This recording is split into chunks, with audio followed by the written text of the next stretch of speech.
Thank you, and I think we're going to have a lot of fun in this panel. The folks here gave me some fascinating statistics. I have been at Johns Hopkins for more than 4 decades, and I can tell you Johns Hopkins was a place that discovered heparin, made no money off of it, invented defibrillation, did the first kidney dialysis. None of that was commercialized to any benefit to anybody. It was all by somebody else somewhere else. And things have totally changed. Here's some numbers that they gave me. In the last 10 years, there have been 43 startups that have successfully gone public or been acquired, at least 4 times the number in the previous decade, right? $4.4 billion in venture investment, nearly $500 million in aggregate licensing revenue to the university. And on top of that, currently there are 60 commercial partners sponsoring research at the university to the tune of around $30 million a year. It's been a complete change in the way things work. And what I thought we'd explore in this panel is how this is occurring, why this is occurring, just some different perspectives on why it's occurring, what's going on in this ecosystem, how is innovation and near-term clinical impact influencing what we do and how we do it. And I'm joined by a number of friends and panelists here. Isaac Kinde, who is a great entrepreneur responsible for PAP gene, Thrive Early Detection, and the like, currently at Exact Sciences. Amir Zamani from Bain Capital, a significant investor and a creative one, not just investing in startups, but bringing things together to make sure these startups, nurturing them to success ultimately. And Liz Jaffee, who we'll start with. Liz is the deputy director of the Cancer Center that I get to be in, and is a national and international figure in pancreatic cancer medicine and immunotherapy, but also on the cancer landscape. She's the current chair of the President's Cancer Advisory Board and was a co-chair of the Biden Moonshot Initiative. So very in touch with what's going on in cancer medicine broadly, from government funding, commercial enterprise, and directly in terms of vaccine immunotherapy. So let's start with Liz. What does the world look like from your perspective? What do they talk about at the President's Cancer Panel, the Biden Moonshot Initiative, vis-a-vis public-private partnerships, building things that get into the public?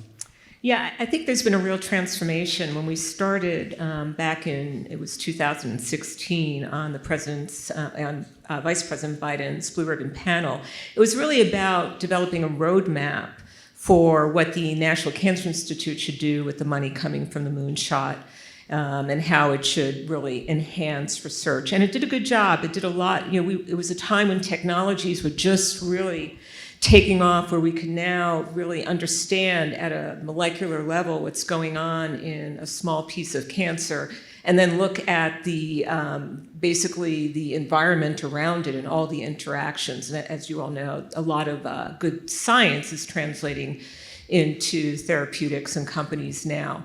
Well, it's transformed. The moonshot has really turned into ARPA-H. There isn't really money in the moonshot 2.0. It's really all in ARPA-H. And they're very interested in really doing big things. They're interested in bringing together industry, government, academia. They just want to see big things happening that will really make a difference in patients. And there's a fair bit of money there. So I do recommend to people to think about that funding. From the President's Cancer Advisory Panel, we're really taking a survey of what are the barriers right now to getting good therapies to patients with cancer.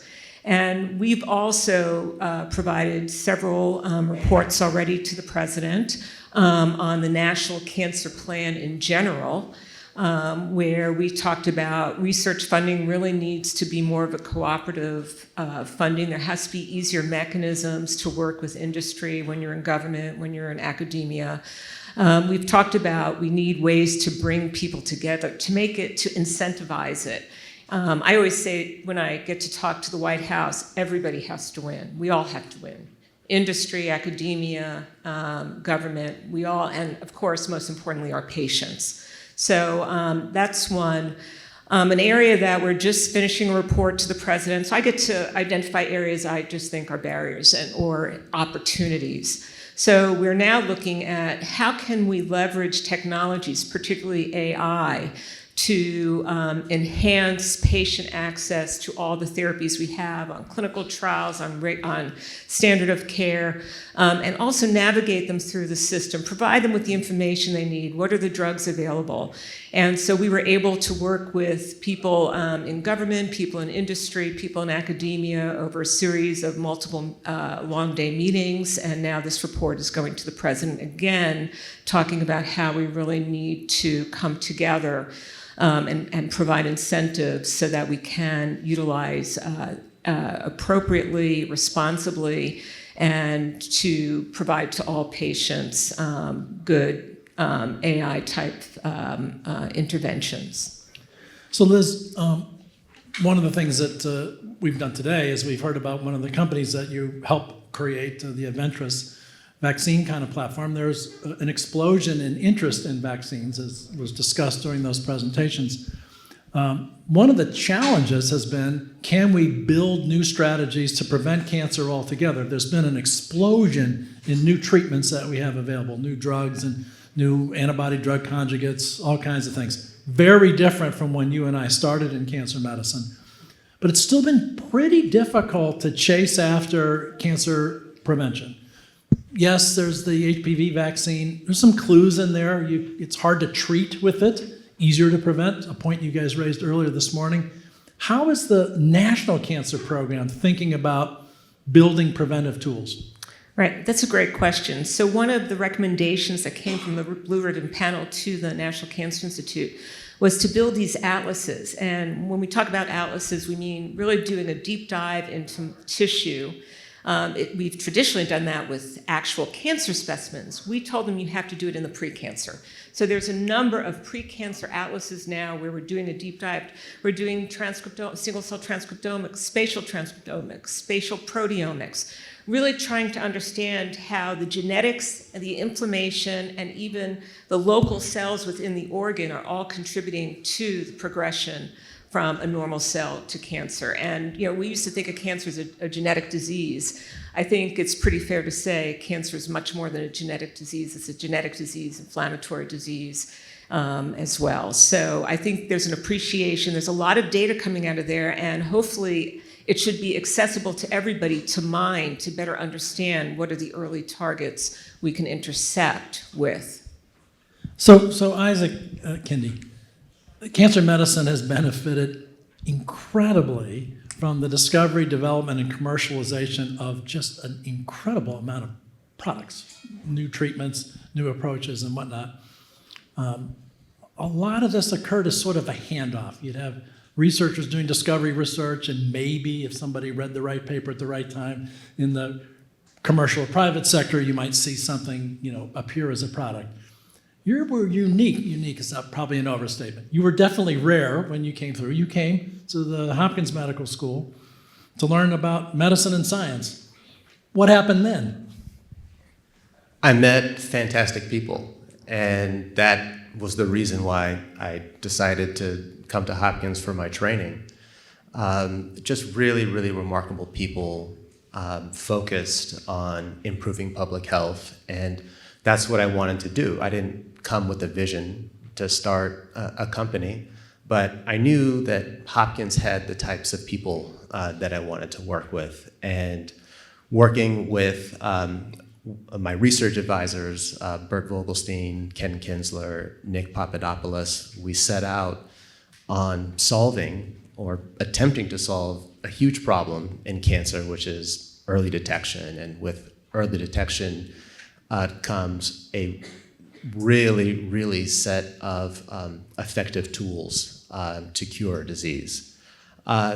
So when I was a student, we did some proof of concept studies. We developed tools that were relevant, and there was a natural progression from developing the tools, doing the proof of concept work, and then realizing that there are some very exciting next steps, but that those next steps don't really have a home within an academic lab. We needed different facilities, we needed different people, we needed different sources of funding. So working with Johns Hopkins Tech Ventures, we started a company called PapGene which was later acquired by a company called Thrive, which Christoph is from Third Rock is in the audience, one of the co-founders. And then that was acquired by a large diagnostics company, Exact Sciences. So we had a vision for solving an important problem. The tools we needed were in industry, and we had the support that we needed. I'll say that the culture today, what a remarkable change for the startup ecosystem. This is so exciting to see all these startup pitches and the support from faculty. It wasn't like that when we started PacGene in 2015. So that has been really a remarkable progress that I've seen.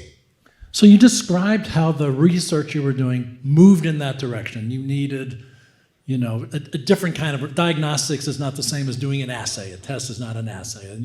And you guys built some and engaged in some collaborations and outsourced this and insourced that to be able to do that in a company format.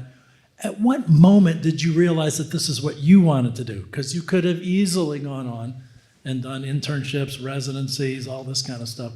When did you know this is what you wanted to do? That happened to me in grad school when I was pursuing my PhD, when I couldn't imagine seeing myself do anything else. And as part of the MD PhD program, you start, traditionally you started in med school, you do your preclinical years, then you do your PhD, and then you go back and finish your clinical years. I was excited with med school when I started. I was even more excited when I did the PhD work. And then when I went back to med school to finish the clinical years, I realized this isn't exactly what I want to do anymore. It was like putting on a suit that didn't look good on you at that point. Is that right? That's a great way of saying it. And I couldn't unsee it after that. So I wanted to find a way to continue executing on that vision, and starting the company was the right route. So ask you a question from your perspective in your current position. DNA diagnostics become quite competitive over the time you've been in this business. Where is it going? What do you see or the next steps that the industry needs to take, not just Exact Sciences? I'm sure you'll take the steps. Where does it need to go? What are the kinds of things that we need to look for? So we need to, it's been a remarkable amount of progress since the first draft of the human genome was determined. And what we need to further leverage insights from the genome. And I think what we'll see is more and more whole genome sequencing that needs lower cost approaches in order to make that technology accessible and routine. And then we need better ways of interpreting whole genome sequencing data. So that will come from expert curation. It will also come from artificial intelligence. But the companies that can create massive amounts of genome sequencing data and interpret that in a way to improve patient care, I think those are the companies that are going to win in the DNA diagnostic space. So I'll turn back to Liz. In the screening and early detection sort of arena, one of the things that ends up being necessary before you really get full adoption of these things as products is to be able to test these things in reasonable populations that you can get away from prevalence screening into incidence screening, for instance, when the world would perform better, I believe, and get numbers like the positive predictive value, the negative predictive value. That will require some coordination in the National Cancer Plan. Can we build or aid the industry in building the right populations for them to scrutinize so we can get a sense of, there's so many indications, I suspect, for the DNA diagnostics, not just broadly screening. There's many little places that I think there'll be of value. Is the National Cancer Plan ready to do that? I think really ARPA-H might be the place to go. They're really looking for this type of innovation, bringing people together from different arenas within the space. So again, academia, government, and industry. So that's where I would go. I don't know that the National Cancer Plan is more of a identifying what the barriers are. This is a next step. We need some cash to do this. We need support. We need different people coming together. So next, turn to Amir. You're with Bain Capital. You've made some great investments, but you've watched this ecosystem as an investor. You've seen talented people like Isaac Kinde come up. You've seen universities build intellectual property, try and start companies. You've seen them in their infancy. You've seen them through their tween and teen years. You've seen them all the way up to successful exits and the like. What's your perspective on what's happening generally and what's happening here? So, first of all, it's great to be here today. Generally, I think everyone would agree there's just more and more innovation. So it's a super exciting time across therapeutic areas. There's certain areas that seem to siphon off more of the R&D dollars than others, but that said, there's exciting areas as from an investor perspective across, frankly, most, if not all, therapeutic areas. I think that's point one, super exciting. I think two, more universities, Hopkins very much included in that, maybe towards the top of the list, are getting better at how to more quickly advance technologies to get them to patients, which I think is really exciting. And I think that's a combination of great science, great innovation, which has always been there, but also getting the right people around the table to help advance that technology, and then also bringing in additional capital from other sources, not simply through grants and taking, frankly, dilutive capital at that point. I think those trends are all very positive, and I think from an investor standpoint, if anything, it's become more competitive from that standpoint. There's more investors in the space, which I think is good for innovation, good for patients, a little more challenging on our business model, that there's more and more funds who are trying to do that, but it's a result of the positive secular trends in the space. So what do you view as, at this point, as this is evolving, this ecosystem, as the major barriers that still exist or have arisen?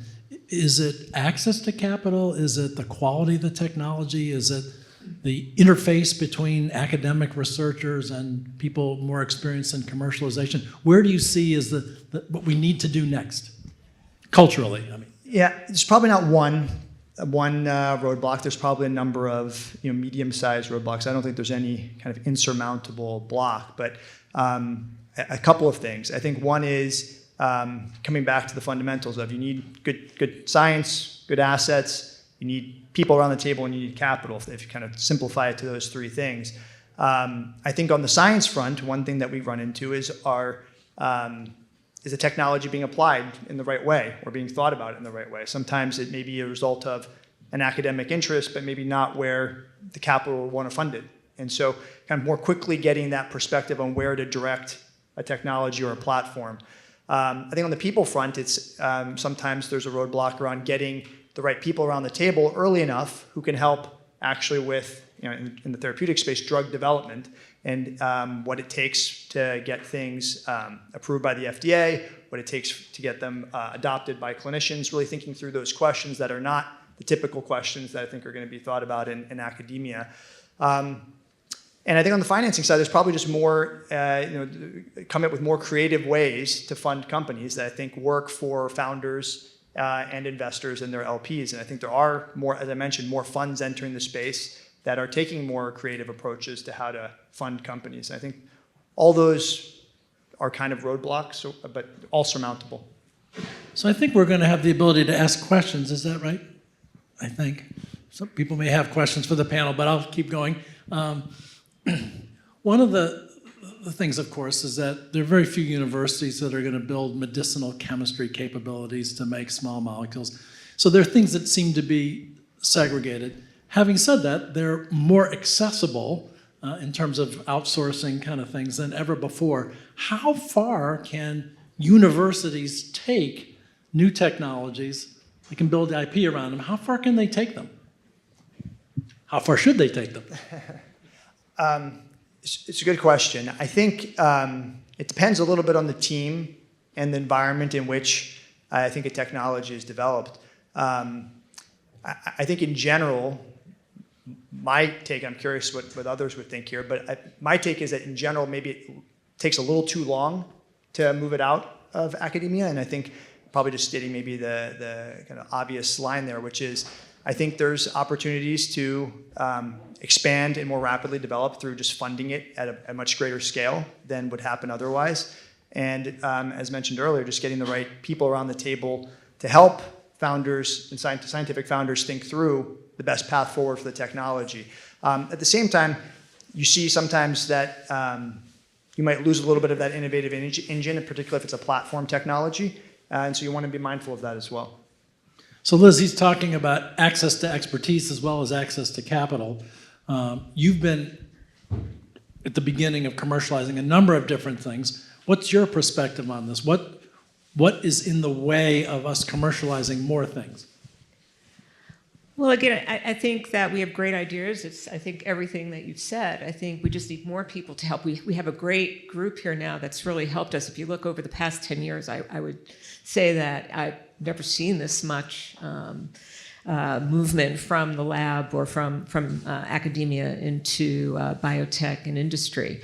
But, again, it takes people. It takes people relationships. It takes people resources. So more investment, I guess, in the different components. And one other area is, I think, educating everyone.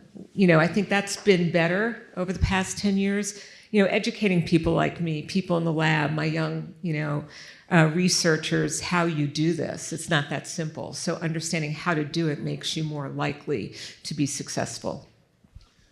So Isaac, one of these things that we're sort of talking about generally is the sort of reward system. In academia, we publish this paper in a highfalutin scientific tabloid-like journal, and you're happy with yourself. That doesn't always address an unmet medical need, does it? How do you see functioning? And you've actually been successful in both of those things. So how do you see that duality? How should that work? Well, from an industry perspective, so I work at Exact Sciences. We are a mid-sized diagnostics company. We're roughly 7,000 people. Much bigger than the 150-person startup Thrive, but not nearly as big as many of the large players in our space. This is a question that we ask all the time, the benefit of publication versus the being able to keep details as trade secrets. The fundamental North Star is what's best for patient care, and how do we do that sustainably? So in a business, that means how do we do good for patients while making money? So there's a role for high-profile publications. It is important for establishing trust in the field. The flagship products from Exact Sciences, not coming in from the Thrive acquisition, are Cologuard and Oncotype DX, and it has fantastic evidence in New England Journal of Medicine, multiple publications. So that certainly helps drive adoption and improve patient care. But then there's a number of technologies that and insights that we wouldn't publish or even patent, because patents become public after a certain number of years. So it's a case-by-case basis. We want to do good for patients. We need to maintain a profitable business. Using that framework, we usually can find what the right balance is. So Amir, I think one of the reasons, as we're all gathered here with a lot of energy, it's because the ecosystem here has become ever more fertile, particularly in the recent past. You spent more than a little bit of time in Boston. It's a more mature ecosystem.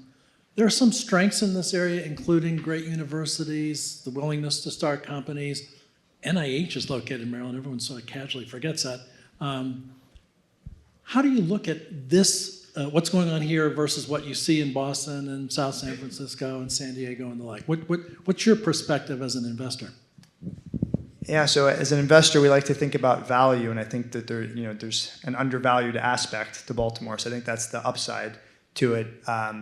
When you look around at some of the fundamentals on the science and innovation, which is the most important piece, you feel it matches anywhere out there. And maybe Liz was speaking about this just a moment ago. Some of the relationships, though, and networks definitely don't feel as robust here as they do in Boston.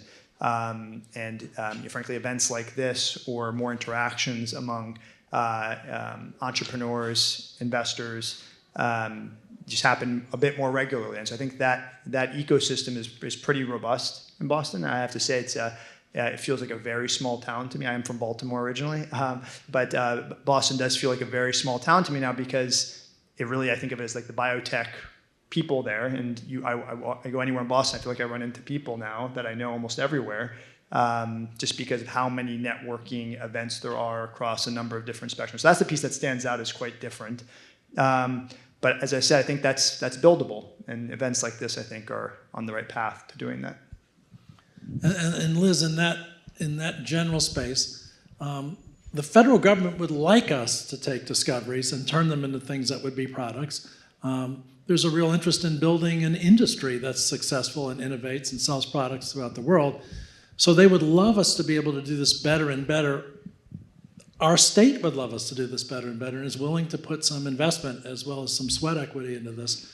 How is this shaping up at the national agenda? I believe, and you and I can remember, at a time when there was a little bit of an allergy to commercialization among academicians. I don't get that sense at all, and among the NIH, I don't get that sense at all anymore. What do you think about that? No, I agree. You said it exactly correctly. There's encouragement and there's a reality. There's not going to be a really significant increase in the money going to the NIH long term. And it's also, I think we've talked about this, the model is, 50 years old. So I think that we need new models. And I think there's finally a realization, both at the White House, at the NIH, with new leaders, that we need new models. And I think ARPA-H was an attempt to start that new model, but we certainly need more happening. And so I think they embrace this. And from an investor perspective, what is it now, $47 billion of Bayh-Dole Act untethered funds to universities. There's going to be some serious opportunity there if you can harvest it correctly. Does the biopharma industry that you get to invest in, is it harvesting the ideas well enough? Could they do it better? You can always do it better, so that's easy to answer. But is the biopharma industry harvesting technology?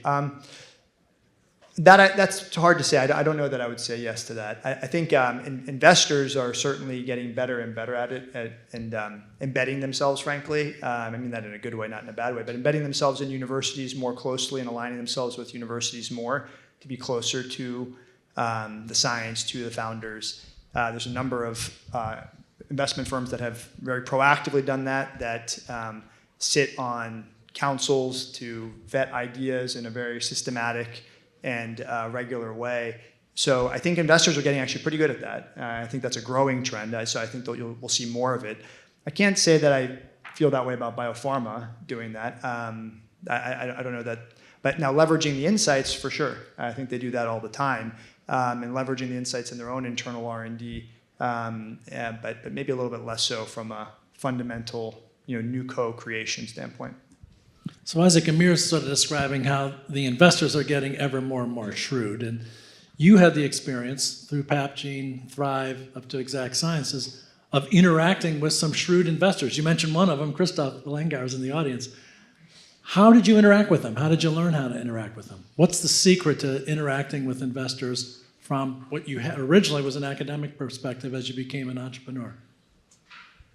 Well, I don't know if there's a single secret, but I'll tell you, upon reflection, what seemed to be important then and important now, and that's taking the temperature of the investor climate.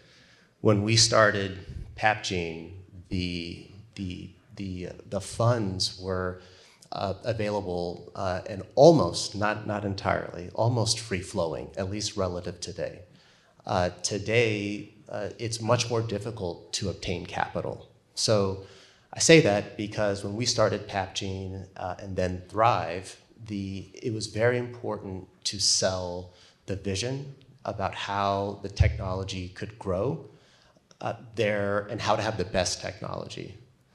Of course, it was important to talk about how the potential products could make money, but I would say that that's a lot more important in the discussions today with investors and having a clear strategy for how you become a profitable business. So you just need to understand the climate in which you're operating in. Hopefully things loosen up a bit more on the capital side. But that was really kind of the one key takeaway. And then the second is just simply to practice. I think events like today where startups come and make pitches, no matter if there's a single investment dollar that gets transferred, I think every startup is going to learn something from this event as well as investors. It takes time and practice to refine the message. And then you get feedback, and then it allows you to make an even more effective pitch the next time. So Liz, Isaac was talking about sort of getting a sense for the investor climate, and it definitely proceeds in waves. Sometimes you might even call them fads. We were talking about vaccines as a good example. The vaccines were of great interest 30 years ago. We did a trial, as you remember, ages ago. But then they sort of fell out of favor. They don't work for cancer. They work for infections, but not for cancer. This is turning around a little bit, and it's catalyzing almost an explosion in these kinds of platforms. We've seen a few of these come and go. How is the investor climate around vaccines changing? We were talking about this during the break. Well, I think it's definitely much more positive. I think it comes from our understanding of how vaccines work. The vaccines themselves can activate those effector cells, the T cells, the B cells, but those cells can still get turned off in a patient with cancer. And so understanding those signals and combining those agents, the immune checkpoint agents are the example, with these vaccines have really shown some really good advanced promise. And they've moved now to phase 3 in some cases in cancer. But I think prevention is really where it's at, because that's where vaccines do their best. That's why I got into vaccines to begin with, realizing that vaccines are one of the 2 greatest accomplishments of the 20th century. It cured all the childhood diseases that kids were dying of. So, I think now we understand what it is that actually helps to turn a normal cell into a cancer cell. So figuring out the best places to intercept. And as I mentioned, these pre-cancer data atlases are hopefully going to help us to better understand all the different signals that are altered over time in the different pre-cancers. So I think this is a good time because we have a lot of information, and I think we have some really good targets.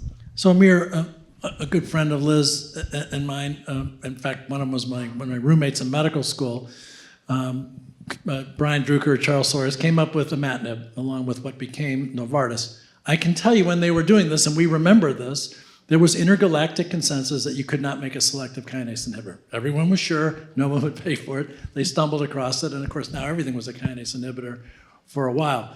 Universities are going to be the source of first-in-class anything because it hadn't already been thought of. How do we get these new ideas out there? They're innately riskier, I suppose, but they're the ones that are really transformative. Yeah, it's a good question. I was thinking back to the question you asked earlier about some challenges. I think this is probably one that I didn't hit on that I think is very real. So for our fund, for instance, and investors in general, I guess maybe taking a step back, when you think about the opportunities we look at, I kind of view them as fitting into one of 3 buckets. There's things that are very novel, which is what you're asking about. There's things that have high risk. There's things that are not novel at all, that have minimal risk, but would anybody pay for them? And there's a lot of stuff in the middle where it's marginally differentiated, maybe a little modest risk. And investors love to flock to that middle bucket, actually. Try to not take a ton of risk, maybe get some reward. I think on the left side of what you described, I think that is a real issue that funds have different mandates in terms of the risk tolerance that they're willing to underwrite in their underwritings. There's some funds that are going to be more comfortable going earlier. I think the more exciting the technology is and the more kind of innovative it is, presumably the more high risk it is, it better be going after something that can be really, really huge. If it's going after something that is not really, really huge, then the risk reward is not going to look very favorable to any investor. So then you get into the tricky areas of these rare genetic diseases that nobody wants to pay for, and maybe that's a role for government to step in to fill that void. But I think the more novel you get, just the bigger the idea needs to be, And then it's a smaller pool of investors that are going to be comfortable with that risk profile, but there should be some folks comfortable if the opportunity is big enough. But then there's a stranded bucket in there that's important. Yeah, so a little shift gears question for you, Isaac. You acquired a spark that steered you in this direction. What's been very exciting, I can tell you, Liz and I watch over the medical school and whatnot, that the number of people interested in pursuing this track is increasing. And there's really quite a large number of very talented young people coming through PhD, MD, PhD, and the like, who want to pursue this kind of thing, change the world in this type of way. I'll ask you a funny question. You learned on the job, if you will. Is there something we could do to educate these people in a better way to prepare them to take this on? They want to do this. I'm sure they'd show up for the class. Is there something that we could have done that would have made it easier for you in an educational direction? Sure, and I think there are some parallels even with opportunities in medical education where there's a lot of emphasis there on understanding disease pathology and prevention, but then you get out there in the real world and you're running a practice and it's the first time you're thinking about how to operate in the real world. So I think, yes, there's certainly even coursework that can be taught just on business fundamentals. There's also just basic exposure, I think, from industry experts. I think one of the, and this is changing, but one of the observations that I made in my graduate training was that there's actually very few PhD students that end up as tenure track faculty. I mean, there's so many more opportunities for a PhD, for example, than we're really exposed to in school. So I think the answer is yes. I think having involvement from the School of Medicine and the graduate programs in events like this in some way, or having readouts, or just promotion and celebration, that can even go a long way. But I think absolutely, and it's just because it's really exciting way that wasn't necessarily encouraged to move the science forward. So Liz, in the same vein, you have the opportunity to mentor a lot of trainees, junior faculty, and the like. And at Johns Hopkins, we're supplying a lot of the workforce for biopharma at this point. It's an uncanny number of folks that we've generated. Granted, they're local to go work with AstraZeneca, for instance, in their R&D.